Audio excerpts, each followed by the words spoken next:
అంటే just Christina Noem and Christina Noem boyfriend Corey Lewandowski వీళ్ళిద్దరు గురించి విచారణ జరుపుతున్న సమయంలో ఒక్కసారిగా అమెరికాని ఉలిక్కిపడి చేసిన పరిస్థితి ఏంటిదో తెలుసా?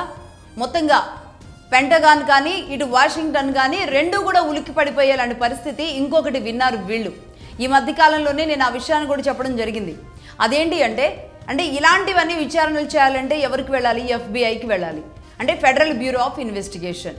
వీళ్ళు ఇన్వెస్టిగేషన్ చేయాలి. అంటే ఏం జరుగుతుంది లోపల, అంతర్గతంగా ఏం జరిగింది, ఎవరు లోపలికి వచ్చారు, ఏ విషయాలు బయటకు వెళ్ళాయి అని తేల్చాల్సింది ఎవరు?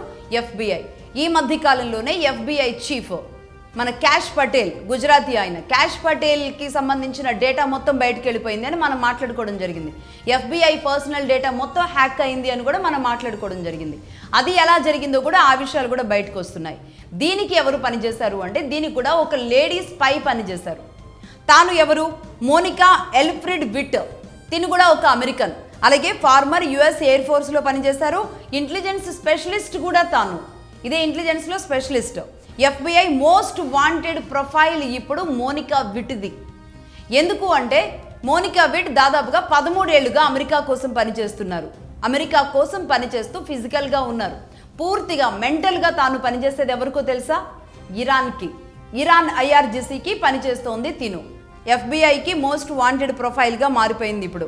అంటే మొత్తం ఈ కాన్స్పిరసీకి సంబంధించిన అమెరికా అంతర్గత విషయాలన్నింటినీ కూడా IRGCకి అందవేయడంలో, ఇరాన్ స్పైగా, ఇరాన్ ఏజెంట్గా పనిచేయడంలో మోనికా విట్ చాలా కీలక పాత్ర పోషించారు. తాను కూడా ఇదే ఎఫ్ఐఆర్తో IRGCలో ఉన్న ఒక కీలక వ్యక్తితో తనకున్న ఎఫ్ఐఆర్ కారణంగా తాను ఇక్కడున్న డేటా మొత్తం కూడా ఇచ్చారు అనేది ఇప్పుడు అమెరికాని, అటు పెంటగాన్ అండ్ వాషింగ్టన్ రెండింటినీ కూడా ఉలిక్కిపడేలాగా చేస్తున్న అంశం.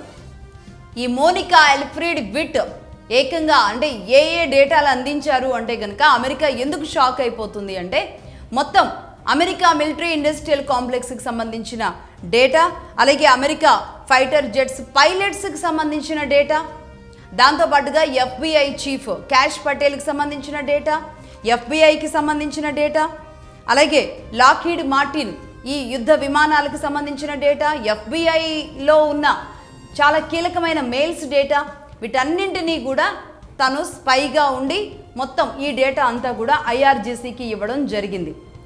13 ఏళ్లుగా తాను ఇరాన్ కోసం అమెరికాలో ఉండి పనిచేస్తుందన్నమాట.